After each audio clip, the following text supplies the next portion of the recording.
Le souffle lui manqua une seconde, non pas de peur, mais d'instinct. 3 silhouettes bloquaient l'accès du terrain, 3 recrues dont les regards disaient déjà qu'elles n'avaient aucune idée de ce qui se trouvait devant elles. Elles pensaient voir une instructrice. Elles allaient découvrir un cil. Le soleil n'était encore qu'une lueur pâle au-dessus des hangars lorsqu'elle traversa la pelouse détrempée. L'air frais piquait contre sa peau, chargé d'odeurs de terre humide, de sueur froide et de café tiède provenant du poste de garde. Les recrues alignés s'échauffaient sous les ordres rauques d'un chef d'unité, mais leurs yeux glissaient régulièrement vers elle, avec un mélange de curiosité, d'incrédulité et, chez certains, d'hostilité mal masquée. Lieutenant Sloane Barrett avançait d'un pas sûr, chaque mouvement précis, ancré, maîtrisé. Sa silhouette n'avait rien de spectaculaire, 1,70 m, cheveux bruns noués, regard calme, posture droite. Mais sous la combinaison d'entraînement, chaque fibre musculaire portait les traces d'années passées à survivre dans des lieux où la simple erreur signifiait la mort. Ceux qui la sous-estimaient en payaient toujours le prix. Ce matin-là, elle observait le groupe passer d'un parcours d'obstacles à une série de pompes synchronisées. La plupart des recrues donnaient le maximum, déjà trempés de sueur malgré l'heure précoce. Pourtant, 3 hommes se détachèrent du lot, Castillo, Keller et Yates. Grand gabarit, épaules massives, torse gonflé par une assurance qui n'avait pas encore rencontré de vraie résistance. Ils parlaient entre eux en ricanant, jetant des regards furtifs dans sa direction. Elle les sentit avant même de les voir s'approcher. Le bruit de leurs pas dans l'herbe, le changement de rythme dans les respirations du groupe, ces micro-silences que seuls ceux ayant connu les zones rouges savaient détecter. Sloane pivota légèrement sans leur donner l'impression de les surveiller. « Vous êtes la fameuse lieutenante Barrett ?» lança Yates, bras croisés, ton volontairement neutre. Elle répondit d'un simple « oui » sans s'arrêter. L'absence de réaction sembla les déstabiliser. Castillo s'avança d'un pas, sourire en coin. « On avait entendu parler de vous. Une femme, Seal, ça doit être quelque chose. » Elle n'aimait pas ce « femme » glissé comme un avertissement. Elle confirma seulement « Ce qui doit être quelque chose, c'est votre performance au parcours chronométré. On va voir ça dans 5 minutes. » Elle poursuivit son inspection, notant chaque détail, les lacets mal serrés de Keller, l'épaule raide de Yates, la tension nerveuse dans la mâchoire de Castillo. 3 profils prometteurs, mais instables, 3 recrues qui cachaient autre chose qu'un simple excès d'ego. Les exercices commencèrent. Sloane donna des instructions d'une voix posée, ferme, sans hausser le ton. Cela irrita d'autant plus les 3 hommes qu'ils étaient habitués aux cris, aux menaces, aux humiliations. Elle, non. Elle enseignait comme elle combattait, méthodiquement. Lors du premier atelier, elle démontra une prise d'immobilisation. Le sol encore humide reflétait la lumière naissante tandis qu'elle faisait basculer un volontaire, un certain ride, d'un mouvement propre, rapide, presque fluide. Le claquement du corps contre le tapis fit taire les murmures. Elle détailla ensuite les points clés, gestes précis, posture, respiration. Pendant sa démonstration, elle sentit le regard lourd de Keller planté dans son dos, comme un poids qu'il voulait lui imposer. « Je peux essayer ?» demanda-t-il. Elle connaissait ce ton, celui de l'homme convaincu qu'il allait la piéger, la mettre en défaut devant les autres. Elle lui fit signe d'avancer. Keller se plaça en position, gonflant exagérément les pectoraux. Il tenta de la saisir par surprise, pensant la bousculer par la force brute. En moins de 2 secondes, il se retrouva au sol, bras bloqués, souffle coupé. Un silence parcourut le groupe, un silence qu'elle connaissait bien, celui qui précède le respect ou la rancœur. Castillo la fixa avec un rictus crispé. Technique intéressante, mais dans la vraie vie, ça marche pas contre quelqu'un qui se bat vraiment. Elle répondit sans hausser un sourcil. « Vous n'avez jamais vu un vrai combat. Moi, oui. Ce que je vous montre ici, ce sont les bases, les fondations. Le reste, vous apprendrez. » Yates éclata d'un rire nerveux, mais son regard trahissait un début de doute. La matinée s'étira ainsi, faite de courses, d'exercices, de tensions palpables. Sloane parlait peu, mais observait constamment. La manière dont ces 3 hommes se regroupaient sans cesse, leur tendance à commenter chaque consigne, leur défiance systématique. À midi, en passant près du hangar technique, elle surprit un chuchotement. Pas possible qu'elle soit qualifiée pour nous former, Castillo. Elle reconnut sa voix immédiatement. Elle ne dit rien, pas encore. Sur une base SEAL, les mots circulaient vite, et les intentions encore plus vite. Ce qu'elle ignorait encore, c'est que ce jour-là, ces 3 recrues n'étaient pas venues seulement tester son autorité. Elles étaient venues tester ses limites, et découvrir, à leurs dépens, qu'elle n'en avait aucune. Elle avait appris, au fil des années, à reconnaître les anomalies qui ne crient pas, celles qui se glissent dans les interstices du quotidien, là où personne ne regarde. Et dès l'après-midi, les premières fissures apparurent, discrètes mais nettes. La chaleur frappait les dalles du terrain d'entraînement lorsque le groupe s'aligna pour la session suivante. Sloane consulta brièvement sa tablette, tout semblait normal.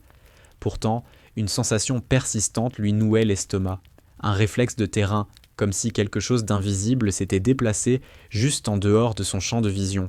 Lorsqu'elle ouvrit le local du matériel, elle nota que l'un des cadenas avait été refermé dans le mauvais sens. Ce n'était rien. Un détail. Un geste maladroit. Mais Sloane savait que les détails ne se trompèrent jamais. Elle effleura du doigt le métal tiède, puis observa l'intérieur.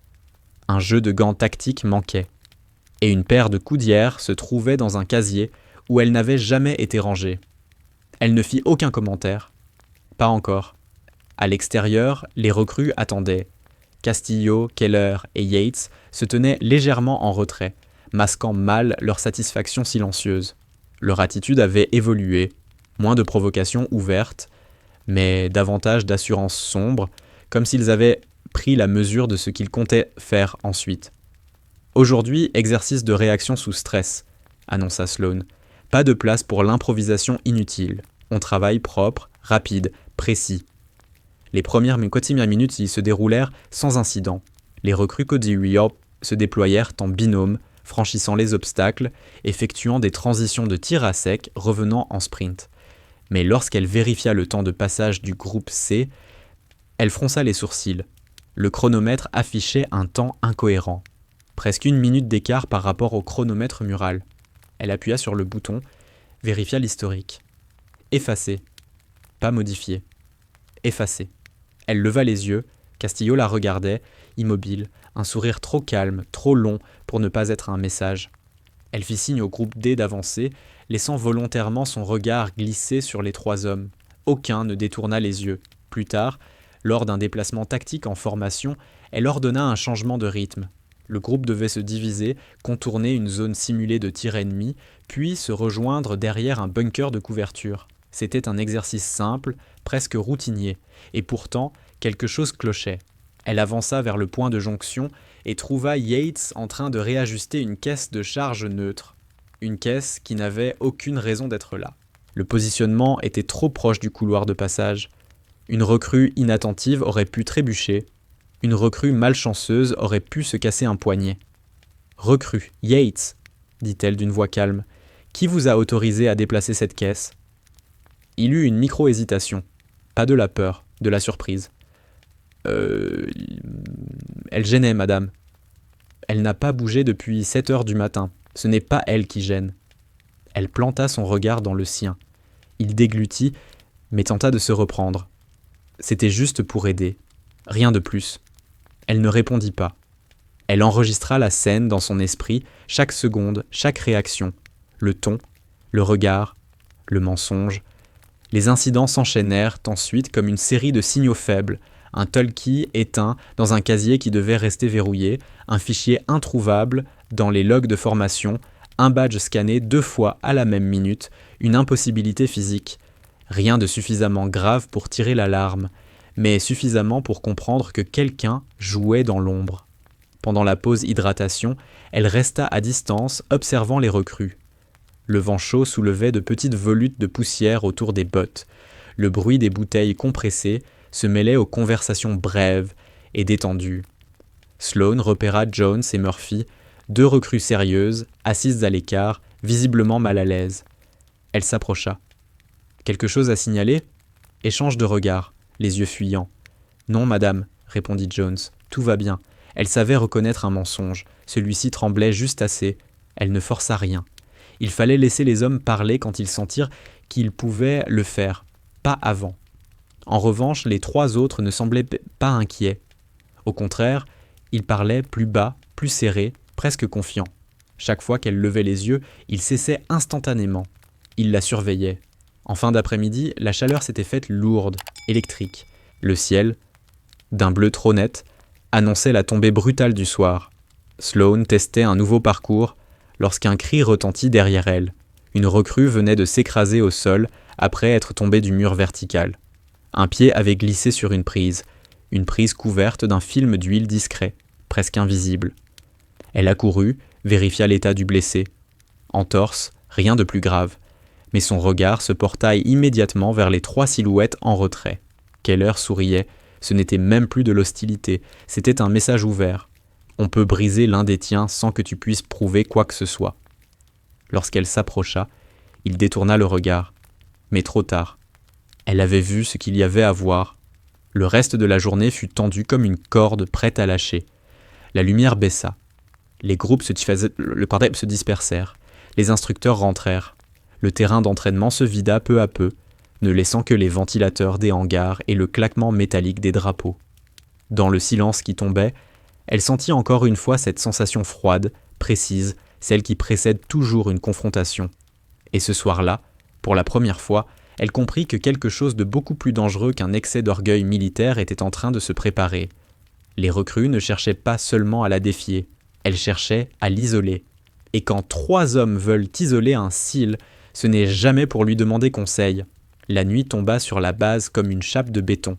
Les hangars se vidèrent, les moteurs des Humvee cessèrent un à un, et seules demeuraient les lampes jaunes au-dessus des portes métalliques, diffusant une lumière trouble qui dessinait des ombres trop longues. C'était l'heure où les hommes se relâchaient, où les instructeurs rédigeaient leurs rapports, où l'on croyait que rien ne se passait. C'était aussi l'heure où Sloane travaillait le mieux. Dans le bureau d'analyse, un local étroit saturé de câbles, de moniteurs et de dossiers scellés, elle consulta les journaux de sécurité. Les écrans lui renvoyaient une lumière froide, presque clinique, soulignant les lignes de son visage tendu. Les anomalies se répétaient. Badge scanné trop tôt. Badge scanné 2 fois. Badge scanné par le même utilisateur alors que la caméra le montrait ailleurs. Une main inexpérimentée aurait cru à un problème de serveur. Pas un SEAL ayant servi dans 3 zones rouges. Elle sélectionna les logs du secteur de l'armurerie. 2 accès non autorisés avaient été enregistrés sur les dernières 48 heures, toujours après 23 heures, toujours annulés 3 minutes plus tard. Comme si quelqu'un avait tenté de couvrir ses traces. Mais trop vite. Elle s'appuya contre le dossier de sa chaise, croisa les bras, et laissa ses souvenirs d'opération reprendre le dessus. Elle se souvenait des missions où l'ennemi avançait masqué, où les premiers signes étaient toujours des choses minuscules, un cadenas déplacé, une trace de pas différente, un silence trop long au bout d'une radio. Ce soir, tout cela avait la même odeur, l'odeur d'un piège qui se referme. Elle quitta la salle, traversant les couloirs silencieux. Les ventilations ronronnaient comme des animaux endormis. En passant devant le mess, elle remarqua un détail qui l'arrêta. Un plateau encore chaud, alors que les cuisines étaient fermées depuis 1 heure. Une fourchette renversée, des miettes encore fraîches. Quelqu'un avait mangé récemment. Elle balaya la pièce du regard. Rien. Mais elle sentit qu'elle n'était pas seule. Cette sensation, elle l'avait connue à Tripoli, à Karachi, dans cette usine abandonnée au sud de Homs. Ce frisson dans la nuque, ce signal primal qui vous dit que quelque chose vous observe. Elle se détourna lentement, comme si de rien n'était, et regagna les dortoirs des instructeurs. Avant d'entrer dans sa chambre, elle regarda la caméra au-dessus de la porte. La diode rouge ne clignotait plus. Quelqu'un avait coupé son alimentation. Elle ne laissa rien paraître. Elle entra, referma la porte, mais ne toucha pas à l'interrupteur. Dans l'obscurité, elle laissa ses yeux s'habituer, puis entreprit une inspection rapide, silencieuse, méthodique. Sous le lit, rien. Dans l'armoire, rien. Derrière la grille d'aération, poussière normale. Mais sur son bureau, un détail l'arrêta net. Sa tablette personnelle était allumée. Elle ne l'avait pas laissée ainsi. Sur l'écran, un fichier ouvert. Ne fouille plus. Aucune signature. Elle déverrouilla l'historique. Un accès avait été tenté 20 minutes plus tôt. Réussi. Quelqu'un avait lu ses notes. Quelqu'un avait effacé 3 fichiers. Quelqu'un avait laissé ce message comme un avertissement. Elle resta parfaitement immobile. Ceux qui préviennent ne sont pas ceux qui frappent. Ceux qui préviennent testent. Mesurent. Évaluons la réaction. Elle referma la tablette sans un mot. Son cœur battait plus vite, mais son esprit se calmait. Calme froid, celui d'avant l'action. Le lendemain matin, elle arriva plus tôt sur le terrain. Les recrues se rassemblaient lentement, trottinant jusqu'aux lignes blanches encore humides. Castillo arriva le dernier, sourire insolent, bras détendus comme s'il n'avait pas une seule inquiétude au monde. « Belle nuit, madame » lança-t-il. Elle répondit sans détour, très productive. Son sourire se figea une fraction de seconde, une fissure, infime mais réelle. Lors de l'échauffement, elle observait la manière dont Keller surveillait constamment la distance entre elle et Yates, la façon dont Castillo se plaçait en retrait, mais toujours avec une ligne de vue sur elle. Les trois se comportaient comme une unité isolée, un groupe avec un objectif commun, pas des recrues classiques. Lors d'un exercice de tir simulé, l'alarme se déclencha soudain. Un bip strident, serré, inhabituel. Le type d'alarme qu'on ne déclenche pas sans raison. Le type qui signale un problème dans un secteur sensible. Sloan échangea un regard avec l'un des instructeurs techniques. Quelle zone ? Secteur Bravo. Armurerie ? Armurerie. Elle partit immédiatement, ses bottes frappant l'asphalte encore chaud. Au loin, dans la lumière matinale, les trois recrues la suivaient du regard. Pas inquiète, curieuse. L'alarme s'éteignit avant même qu'elle atteigne la porte. Trop vite, comme si quelqu'un venait de la couper délibérément. Elle scanna son badge. Verrou rouge, accès refusé, impossible. Son badge avait accès prioritaire. Elle scanna à nouveau, refusé. Elle recula d'un demi-pas, observa la serrure, puis leva les yeux vers la caméra au-dessus. La diode verte clignotait rapidement. Cycle de réinitialisation forcé. Quelqu'un était passé. Quelqu'un avait manipulé les systèmes. Elle resta immobile quelques secondes, respirant lentement. Puis, elle fit demi-tour, revenant vers le terrain d'entraînement. Les trois recrues reprirent leur activité dès qu'elles la virent. Trop rapidement, trop synchronisée. Elle comprit alors. Elle n'essayait pas seulement d'effacer leurs traces. Elle regardait comment elle réagirait aux provocations. Elle la jaugeait, et une seule question traversa son esprit, froide, précise, aiguë. Si elle teste, pour qui teste-t-elle ? La tension monta d'un cran dès les premières minutes de la séance de combat rapprochée. L'air était chaud, saturé d'odeurs de caoutchouc et d'effort, les tapis encore marqués de la session précédente. Les recrues y se tenaient en demi-cercle, respiration lourde, regard fixé sur elle. Sloan sentait déjà que quelque chose était différent. Une électricité contenue, un silence trop dense, celui d'un groupe qui prépare un acte prémédité. Elle donna le signal. Mise au sol, contrôle articulaire, transition. On se concentre. Pas de force brute inutile. Le premier binôme exécuta la manœuvre correctement, le second un peu moins. Puis vint le moment où Castillo leva la main. « Permission de démontrer avec vous, madame ?» C'était une demande trop polie, trop préparée. Sloan l'accepta sans hésiter, mais ses appuis se raffermirent imperceptiblement. Castillo s'avança, épaules détendues, sourire en coin. Il fit mine de prendre une prise standard, mais ajouta un micro-mouvement. Une tentative d'entraînement vicieuse, destinée à la déséquilibrer par surprise. Elle le sentit avant même de le voir. Son contre fut net. Contrôle du poignet, pivot du bassin, projection contrôlée. Castillo heurta le tapis, souffle expulsé dans un grognement rauque. Les recrues se figèrent. 2 secondes de silence parfait. Puis Keller éclata d'un rire sec, trop fort. « Ça compte même si vous le surprenez, non ?» demanda-t-il avec un ton insolent. Sloan ne répondit pas. Elle invita le prochain binôme, mais leur attitude ne changea pas. Les 3 hommes se consultèrent du regard, comme si un signal invisible circulait entre eux. Leur mépris ne se cachait plus. Ils se nourrissaient. Lorsque ce fut au tour de Keller, il entra en position avec une agressivité ouverte, pas une erreur, une provocation. Il tenta de l'attraper au col. Elle décala son poids, utilisa son coude comme pivot, puis une prise dorsale qui le coucha violemment. Sa joue claqua contre le tapis. Les recrues frémirent. Yates intervint alors, voix mielleuse. « Vous savez, madame, on se demande si ce genre de technique marche vraiment quand l'adversaire se bat pour de vrai, parce qu'ici, tout est contrôlé. » Le sous-entendu était clair. Sloan s'approcha de lui sans hausser le ton.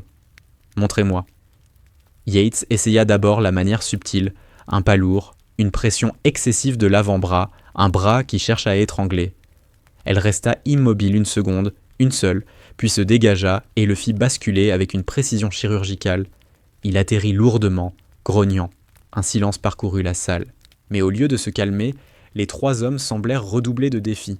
Leurs regards se durcirent, leurs postures devinrent plus lourdes, comme s'ils venaient de mesurer quelque chose, et n'avaient pas aimé la réponse. Elle poursuivit la séance, mais à chaque rotation de binôme, les murmures enflaient. Elle a triché. Elle a profité que je n'étais pas prêt. C'est pas une vraie cile, juste un symbole, une vitrine. Les mots se plantaient dans l'air, comme des couteaux mal lancés. À la fin, lorsqu'elle rangeait les protections, elle sentit une présence derrière elle. Jones, l'une des recrues AI sérieuses, l'air hésitant. Madame, on a vu... Enfin, ces 3-là, ils cherchent à... Ils veulent vous pousser à bout. Il n'osait pas dire le reste, elle ne l'obligea pas. Merci, Jones, restez concentré sur votre formation. Je m'occupe du reste. Il acquiesça, mais son regard était lourd d'inquiétude. Ce qu'il ne savait pas, c'est que Sloane avait déjà repéré un autre problème. Les 3 hommes n'avaient pas seulement cherché à la provoquer. Ils cherchaient à la provoquer devant témoins. Un schéma classique lorsqu'on prépare quelque chose de plus grave. On crée un historique de conflit, on déstabilise l'adversaire, on fabrique un récit alternatif avant l'incident réel. Le soir même, alors qu'elle quittait la salle pour rejoindre les bureaux, elle croisa Castillo dans un couloir étroit. Il ne s'écarta pas. Leurs épaules se frôlèrent volontairement. « Faut accepter qu'on n'apprend pas grand-chose en suivant vos cours », marmonna-t-il. « Je ne suis pas ici pour être aimé », répondit-elle simplement. Il sourit, un sourire sans chaleur. « On verra combien de temps vous tiendrez. » Elle s'éloigna sans se retourner, mais quelque chose dans le ton de cette phrase, dans la manière dont il avait appuyé chaque syllabe, dans ce calme presque menaçant, lui fit comprendre qu'il venait de franchir une ligne invisible. Ce n'était plus de l'irrespect, ce n'était plus du sexisme ordinaire, ou de l'ego mal placé. Ils avaient un objectif, et ils avancèrent dedans. Lorsque Sloane regagna sa chambre, elle trouva un nouveau détail, la poignée de sa porte légèrement froide, trop froide, comme si quelqu'un l'avait tenue longtemps avant de partir. À l'intérieur, rien de déplacé, rien de visible, mais elle savait. Elle le sentait dans l'air, ils avaient commencé à préparer le terrain. Et tôt ou tard, ils tenteraient quelque chose qui ne laisserait plus la place au doute. Le lendemain, la base semblait identique. Même couloir impeccable, même de silhouettes en uniforme, mêmes ordres brefs lancés au mégaphone. Mais pour Sloane, tout avait changé. L'air lui-même semblait chargé d'une tension nouvelle, presque métallique. Les 3 recrues ne se contentaient plus d'être hostiles, elles s'organisaient. Et l'organisation, elle connaissait. Elle passa une partie de la matinée dans une salle secondaire, enchaînant l'analyse de rapports, croisant des données, traçant des lignes que personne d'autre ne verrait. Les caméras avaient enregistré un détail subtil. Keller et Yates entraient progressivement dans des zones où ils n'avaient aucune raison d'être. Des angles morts, des couloirs à faible passage, des pièces techniques, toujours à 2. Jamais les 3 ensemble, comme s'ils suivaient un protocole. Elle ouvrit ensuite les relevés de messe. Les tickets d'accès montraient que Castillo mangeait à des heures irrégulières, souvent seul, souvent après la fermeture. L'heure même où quelqu'un s'introduisait dans sa chambre, où sa tablette avait été manipulée. Ce n'était plus une coïncidence, c'était une pattern.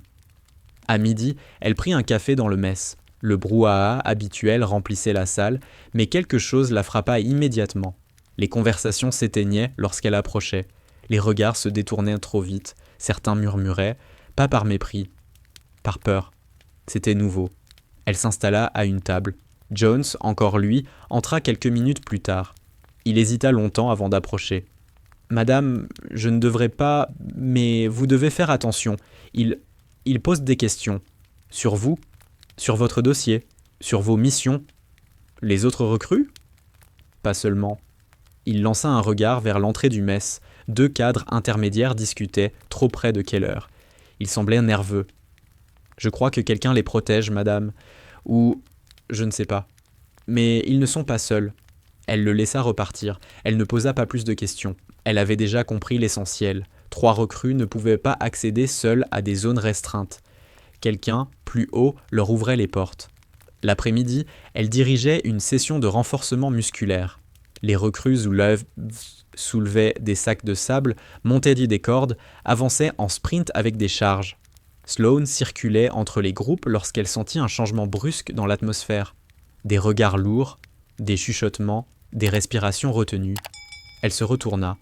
Castillo l'observait, debout près des cordes. Pas un mot, pas un sourire, seulement ce calme faux qui précédait quelque chose de calculé. Il s'avança. « Vous savez ce qu'on dit, madame ? Que certaines personnes ici n'ont pas mérité leur place, qu'elles ont été prises pour d'autres raisons. » Elle ne répondit pas. Elle attendit. Et qu'elles n'ont jamais eu à prouver ce que les autres ont prouvé. Le message était limpide. « Je n'ai rien à vous prouver, Castillo. »« Non. Mais ça vous dérange quand même, non ?»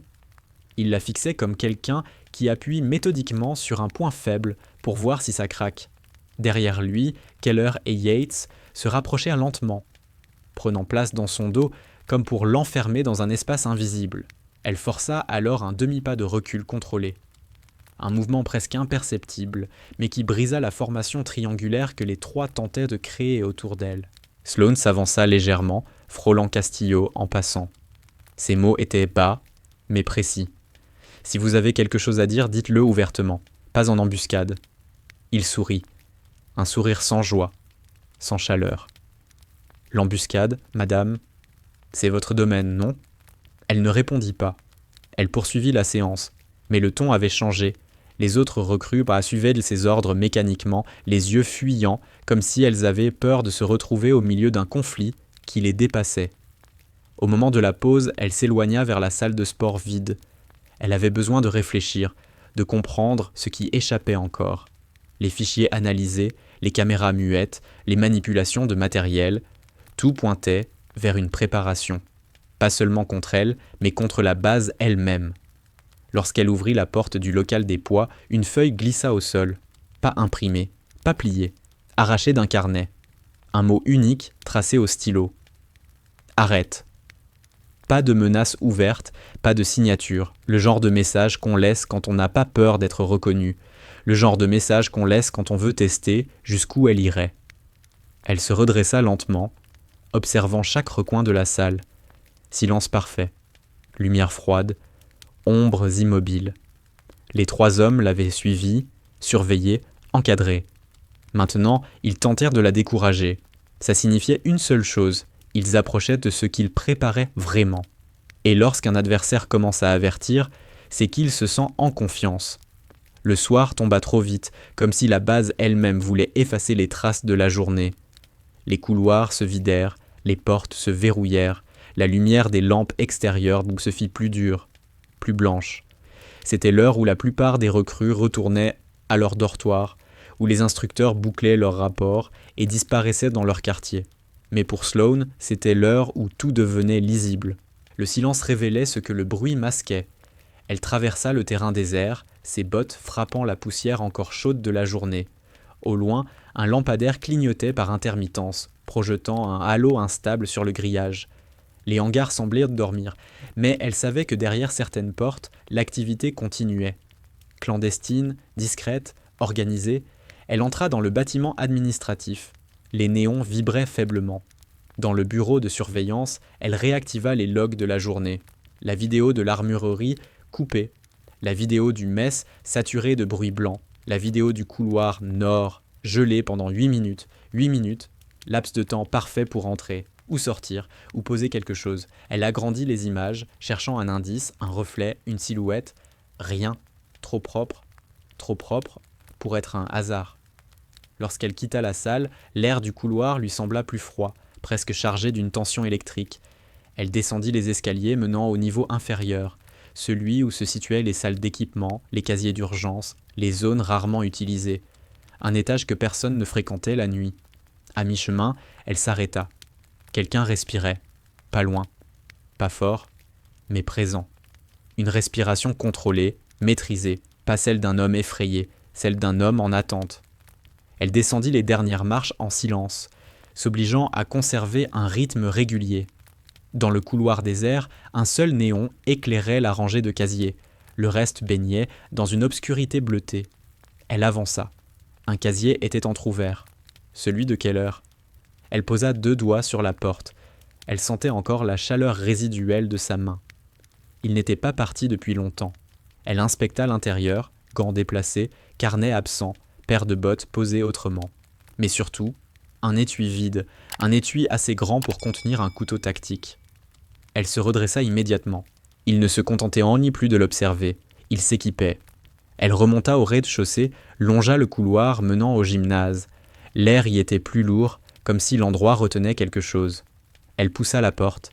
Dans la vaste salle sombre, seules 2 lumières de secours éclairaient faiblement les tatamis. Les sacs de frappe se balançaient légèrement, comme si quelqu'un les avait touchés quelques instants plus tôt. Elle s'avança, doucement, mesurée. Puis, elle entendit un bruit sec, pas un bruit d'impact, un signal, un claquement de langue, unique, volontaire. Elle se tourna lentement. Yates se tenait dans l'ombre, appuyé contre un pilier, bras croisés. « Vous travaillez tard, madame », lança-t-il d'un ton trop calme. « Et vous aussi, on dirait. » Il s'avança, sortant du halo sombre. Son regard ne contenait plus de défi puéril. Il contenait autre chose, une certitude glacée. « On voulait juste comprendre jusqu'où vous iriez, » dit-il. Elle resta parfaitement immobile. « Et » demanda-t-elle. « Trop loin. » Il ne sourit pas. Il se retourna simplement et quitta la salle par la porte opposée, sans un regard en arrière. Son pas était régulier, mesuré, comme celui d'un homme qui sait que le piège est presque prêt. Lorsqu'elle se retrouva seule, Sloane sentit quelque chose monter dans sa poitrine. Pas de la peur, de la lucidité. Une lucidité qui se resserre, qui rend chaque battement de cœur plus clair, chaque respiration plus précise. Les 3 recrues n'agissaient plus comme des hommes testant leur instructrice. Elles agissaient comme des opérateurs préparant une extraction ou une élimination. Elle retourna à sa chambre. Avant d'entrer, elle balaya le couloir du regard. Le silence était lourd, prêt à céder. Dans sa chambre, tout semblait normal. Normal jusqu'à ce qu'elle remarque que la fenêtre était légèrement entr'ouverte. Elle ne l'ouvrait jamais. Sur son oreiller, un grain de poussière sombre, comme de la terre déposée volontairement. Un symbole, un avertissement, une signature. Elle referma la fenêtre, calmement, sans un mot. Puis elle se posta devant son miroir, observa son propre reflet, les cicatrices discrètes, les ombres sous les yeux, la posture d'une femme qui avait survécu à ce qu'elle n'aurait jamais dû survivre. Cette nuit-là, elle ne dormit pas, parce qu'elle savait. Ils n'étaient plus en train de préparer une confrontation, ils étaient en train de choisir le moment exact où ils frapperaient. Et elle, cils décorée, opératrice invisible, fantôme de mission classifiée, comprenait mieux que quiconque ce que signifiait un adversaire qui attend dans l'ombre. Cela signifiait qu'il avait déjà décidé de frapper. La base dormait quand tout commença. Un silence épais recouvrait les couloirs, brisé seulement par le bourdonnement sourd des lampes de sécurité. Sloane avançait vers l'armurerie, son instinct plus tendu qu'une ligne de rupture. Elle n'avait reçu aucun ordre, aucun signal, mais son corps savait avant son esprit, c'était ici, c'était maintenant. À mesure qu'elle approchait, l'air semblait se contracter. Une odeur de métal chaud, une impression de mouvement juste hors de vue. Le couloir étroit, éclairé par des néons pâles, ressemblait à une gorge où quelque chose attendait. Puis elle les vit. 3 silhouettes, Castillo au centre, Keller légèrement en retrait. Yates sur sa droite, mains dans les poches, trop décontracté pour être innocent. Ils bloquaient le passage. Leurs postures étaient différentes cette fois-ci. Plus basses, plus ancrées, comme celles d'hommes qui ont pris une décision. « Lieutenante », lança Castillo, la voix dénuée de tout sarcasme, « on va parler. » Elle s'arrêta à 5 mètres. « Vous allez vous écarter, maintenant. » Ils ne bougèrent pas. Castillo fit un pas en avant. Sa mâchoire se contracta, un tic nerveux qu'elle n'avait jamais remarqué auparavant. Pas de défi, pas d'ego, de l'attention, de la peur peut-être, mais dirigé vers elle. « On sait ce que vous faites, » murmura Yates. « On sait que vous fouillez, que vous posez des questions. »« Et alors ?» répondit-elle calmement. « Alors ?» intervint Keller, glissant subtilement une main derrière son dos. « On ne peut pas vous laisser continuer. » Dans l'instant, tout bascula. Le mouvement de Keller était trop net pour être autre chose qu'une extraction d'armes. La main de Castillo descendit vers sa ceinture. Yates pivota légèrement, adoptant la même position que lors d'une mise à mort silencieuse. Sloane n'attendit pas qu'il tire. Le monde se contracta autour d'elle. Le son se réduisit à un souffle. Le temps devint une matière malléable. Elle bondit d'un pas latéral, frappa Castillo au plexus d'une paume ouverte. Impact sec, chirurgical. L'air s'échappa de ses poumons dans un bruit rauque. Il chancela, reculant d'un demi-pas. Déjà, elle se tournait vers Keller. La lame apparut, éclat métallique dans la lumière blanche. Couteau tactique, lame inversée. Mauvais signe, il savait s'en servir. Il tenta de trancher horizontalement. Elle esquiva d'un pivot bref, saisit son poignet, pression sur le nerf radial. La main de Keller s'ouvrit malgré lui. La lame tinta au sol. Elle poussa sur sa hanche, le projeta contre le mur. Sa tête heurta le béton. Yates chargea. Pas comme un amateur, comme un homme qui savait où frapper pour tuer. Ses épaules basses, ses mains ouvertes, prêtes à saisir sa gorge. Elle laissa son élan faire la moitié du travail. Elle recula d'un pas, crocheta sa jambe, puis enfonça son genou dans ses côtes. Le souffle de Yates se brisa dans un halètement brutal. Il s'écroula. 30 secondes. Castillo, revenu à lui, dégaina. Pas une lame. Un Beretta 9 mm arme de service. Le canon se leva. Stable. « Bouge pas !» siffla-t-il. Elle vit son pouce se placer sur la sécurité. Le monde se contracta encore. « Rappelle-toi qui je suis !» dit-elle d'une voix froide. Et elle bougea. Un angle, un pas, un choc. Son poignet heurta le sien. Un geste appris d'une seule personne, colonel Dana Whitfield, enseignante des techniques de désarmement rapprochées. Le coup fit vibrer les tendons de Castillo. Le Beretta lui échappa. L'arme pivota dans l'air. Elle la saisit avant qu'elle touche le sol. Le pied de Sloane frappa l'intérieur de son genou. Castillo s'effondra. L'arme pointait sur lui. 42 secondes. Keller tenta de ramper vers la lame tombée. Elle l'arrêta d'un coup sec du talon sur son avant-bras. Assez fort pour le neutraliser, pas assez pour briser. Yates tenta de se relever. 2 frappes rapides sur l'épaule et la clavicule le renvoyèrent au sol. Tout était fini. Il gisait là, haletant, secoué, chaos technique. 3 montagnes de muscles, 3 héritiers de grandes lignées militaires, 3 hommes qui pensaient pouvoir la dominer. Ils venaient de découvrir à qui ils avaient réellement affaire. Castillo leva les yeux vers elle. Pas de rage, pas de défi, de la peur. Vous savez pas dans quoi vous mettez les pieds ?» souffla-t-il. Elle ne bougea pas. « Pour qui travaillez-vous ? Vous êtes déjà morte, Barrett. Même si on tombe, d'autres hommes arrivent. Vous avez aucune idée ?» Des pas retentirent au bout du couloir. Multiples, rapides, autoritaires. La voix du colonel Merritt claqua. « Lieutenant Barrett, baissez votre arme !» Elle se redressa, sécurisa le Beretta, recula d'un pas. Les MP bondirent sur les 3 recrues. Menottes, ordre hurlé, silence qui retombe, puis une nouvelle silhouette apparut. L'amiral Charles R. Monroe. Le couloir sembla se figer, les 3 recrues pâlirent.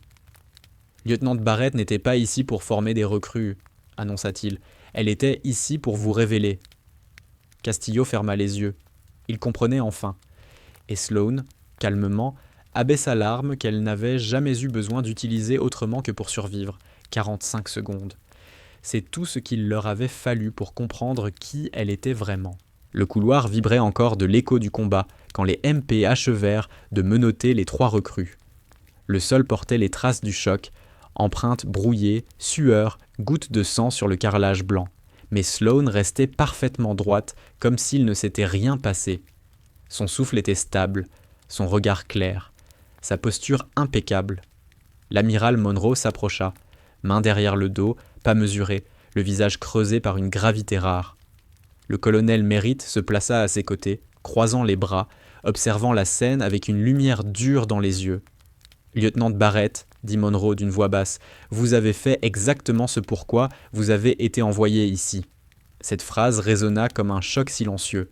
Elle n'avait jamais été informée d'un rôle autre que celui d'instructrice. Aucun mail, aucun briefing, aucune directive secrète. Et maintenant, elle comprenait.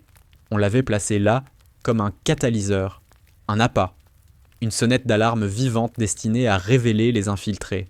« Monsieur ?» demanda-t-elle d'un ton neutre. « Nous avions détecté une brèche dans les canaux de transfert de données il y a 6 semaines, » expliqua Merritt. « Trop propre pour être une erreur, trop précise pour être le hasard. » Monroe reprit.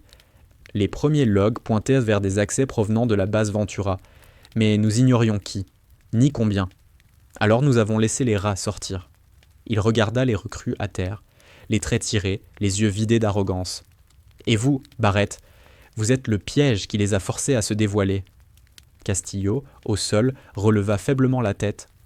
Vous avez utilisé une de vos officiers comme cible, souffla-t-il. Monroe s'accroupit devant lui. Ce n'était pas elle la cible recrue, c'était vous. Il se redressa, se tourna vers Sloane. Nos analystes ont retracé des transferts cryptés provenant de comptes liés à des sociétés militaires privées, des entreprises opérant en Afrique du Nord, en Europe de l'Est, et plus récemment, ici. Quelqu'un achète des informations SEAL, quelqu'un de très haut placé. Merritt ajouta « On pensait d'abord à des mercenaires isolés, puis à un petit réseau. Mais ce que vos réactions, vos comportements, vos mouvements ont révélé, son regard devint tranchant. C'est bien plus vaste. » Les MP soulevèrent Keller, encore sonné, et l'entraînèrent vers le bout du couloir. Yates suivit, les poignets serrés derrière le dos. Castillo tenta de lutter, mais un garde l'immobilisa d'un geste sec. « Vous n'avez aucune idée, » murmura-t-il en passant devant Sloane. « Ce truc dépasse tout le commandement. Vous êtes déjà... » Un bâillon sonore coupa sa phrase. On l'emmena. Le silence revint, pesant. Sloane inspira lentement. « Monsieur, » dit-elle enfin, « vous auriez dû me prévenir. Si j'avais failli... » « Vous n'auriez pas failli, » coupa Monroe. « Tout votre dossier indique que vous êtes la seule opératrice capable de survivre suffisamment longtemps pour que le réseau se montre. Nous avions besoin de vous intacte. Et vous l'êtes. » Elle ne répondit pas. Elle ne protesta pas. Elle ne demanda pas de justification. Sloane Barrett connaissait la règle. Dans les opérations invisibles, il y avait toujours un prix à payer. Elle savait l'accepter. Mais entendre qu'elle avait été volontairement mise en ligne de mire avait tout de même un goût amer. « Ce qu'ils ont dit, » reprit Merritt, pensant à la remarque étouffée de Castillo, « le plus haut que le commandement, nous y travaillons. »« On a déjà commencé à remonter la chaîne financière, » ajouta Monroe. « Et ce que nous trouvons n'a rien d'encourageant. » Il activa son terminal. Sur l'écran, des noms apparurent. Des unités spéciales, des officiers décorés, des consultants civils, des investisseurs privés, tous reliés à une même entité, floutée, invisible, statut juridique, classifié. Ce réseau ne revend pas seulement des données tactiques, dit-il. Il achète des profils, il infiltre, il place ses pions dans les programmes d'élite, et ces trois-là étaient les premiers visibles. Sloane sentit un frisson imperceptible lui glisser dans la nuque. Pas de peur, plutôt une prise de conscience. Ce qu'elle avait vécu jusqu'ici n'était que la surface, un symptôme, pas la cause. « Et maintenant ?» demanda-t-elle. Monroe rangea son terminal. « Maintenant, nous avons assez de matière pour aller chercher le reste du réseau. Mais nous avons besoin de quelqu'un qui puisse entrer dans un environnement hostile sans être détecté. Quelqu'un qui ne laisse aucune trace. » Merritt la fixa longuement. « Ce quelqu'un, c'est vous. » Le couloir sembla retenir son souffle. « Vous partirez dans moins de 15 jours, » reprit Monroe. « Destination classifiée, mission classifiée. Vous recevrez un nouveau dossier sous couverture. Mais sachez ceci, Barrett, ce qui vous attend dépasse tout ce que vous avez affronté jusqu'ici. » Une seconde de silence. Ces trois-là n'étaient pas des adversaires, c'étaient des éclaireurs. Sloane hocha la tête. Rien dans son visage ne trahissait ce qu'elle ressentait. Mais en elle, quelque chose se stabilisait, une détermination glacée, forgée par des années d'opération où elle avait été la seule à revenir vivante. Le colonel Merritt s'approcha d'elle, plus doucement. « Vous avez fait exactement ce qu'il fallait, et vous le ferez encore. Ce n'est que le début. » Ils la laissèrent dans Coupebrois. Elle allait dans le couloir, seule, entourée des traces du combat. Elle observa l'endroit où elle avait désarmé Castillo, là où Keller avait lâché la lame, là où Yates s'était effondré. Elle n'éprouvait ni triomphe, ni soulagement, seulement une certitude, froide, nette. Si ces hommes n'étaient que les pions, alors le joueur allait bientôt se révéler. La mer Rouge s'étendait sous elle comme une plaque d'acier liquide, striée de reflets oranges par le soleil couchant. Le pont du porte-avions vibrait d'une vie contenue. Avions arrimés, personnel réduit, ordres murmurés dans des radios discrètes. Ici, le bruit était maîtrisé, presque respectueux.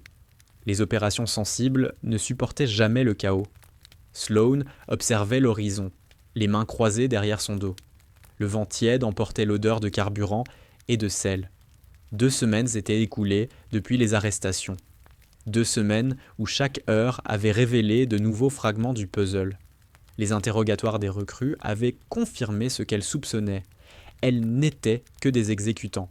Leurs contacts ne donnaient pas de nom, seulement des directives, des numéros de compte, des fichiers cryptés, tous reliés à un réseau qui semblait anticiper chaque pas du commandement officiel. Elle se rappelait encore le moment où elle avait parcouru les premiers rapports classifiés.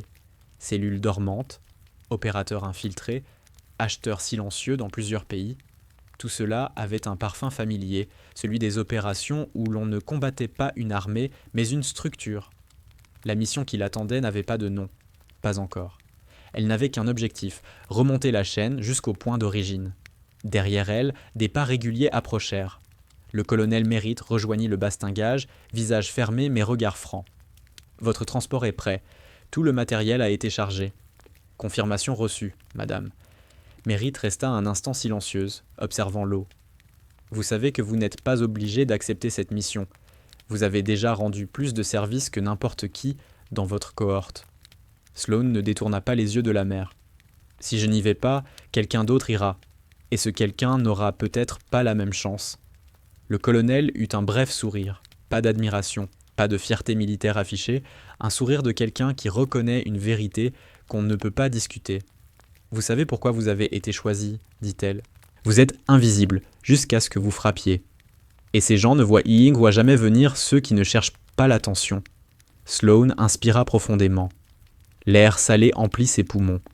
Elle sentait la tension de la mission à venir, pas comme une menace, mais comme une ligne qu'elle était prête à franchir. « On a pu extraire d'autres données ?» demanda-t-elle. « Oui. Les communications des recrues ont révélé un contact principal. Localisation imprécise, mais les analystes convergent. Votre première étape sera la Jordanie. De là, infiltration discrète vers le nord. Aucun uniforme, aucun signe de grade. Vous n'êtes plus SEAL là-bas. Vous êtes ce que vous devez être. Compris. » Le vent tourna légèrement. Des marins passèrent à distance, chacun évitant de s'attarder sur elle. Sur un porte-avions, on reconnaissait l'ombre d'une opération sensible à la manière dont les regards se détournaient. Merritt reprit plus bas. « Les 3 recrues. Elles n'ont pas parlé de tout. On a trouvé des messages non récupérés, des transactions en attente. Quelqu'un les a préparés pour qu'ils soient arrêtés un jour. Comme s'ils étaient sacrifiables, » compléta Sloane. Le colonel hocha la tête. « Vous ne traquez pas des mercenaires. Vous traquez une structure qui fait disparaître ses propres agents quand ils deviennent encombrants. Soyez prudente. Là où vous allez, personne ne viendra vous chercher. » Elle ne répondit pas.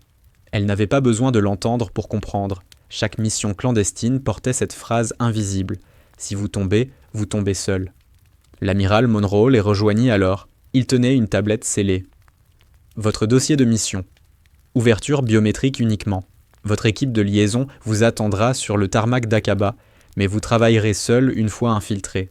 Ce que vous trouverez décidera de la suite de l'opération globale. » Il marqua une légère pause, puis ajouta « Et, lieutenant, si vous découvrez que la brèche vient d'un niveau plus haut que prévu, ne tentez rien seul. Communiquez, même en retard. On préfère vous vivante avec un fragment d'information que morte avec toute la vérité. » Elle prit la tablette. « Oui, monsieur. » Monroe la fixa un instant, presque comme s'il cherchait à lire quelque chose derrière son calme. Puis, il salua, sobrement, et partit sans ajouter un mot. Merritt inspira la première. « Vous êtes prête ? » « Je le suis depuis longtemps. » Elles échangèrent une poignée de mains brèves, solides. Puis Sloane marcha vers l'hélicoptère dont les pales commençaient à tourner, soulevant un brouillard de poussière salée. Au pied de la rampe, elle jeta un dernier regard au pont du porte-avions, à la ligne de l'horizon, aux silhouettes des officiers. Pas comme quelqu'un qui quitte un foyer, comme quelqu'un qui entre dans un nouveau territoire, un espace où seul comptent les faits, la précision, le silence. Elle monta. La porte se referma dans un claquement sec. Le bruit des pales s'intensifia. L'appareil s'éleva. Sloane ne détourna pas les yeux du ciel devant elle. Ce qu'elle laissait derrière n'était pas un combat gagné. Ce qu'elle allait affronter n'était pas une mission. C'était le cœur d'un réseau qu'il avait déjà vu venir, mais qui ne savait toujours pas qui elle était vraiment.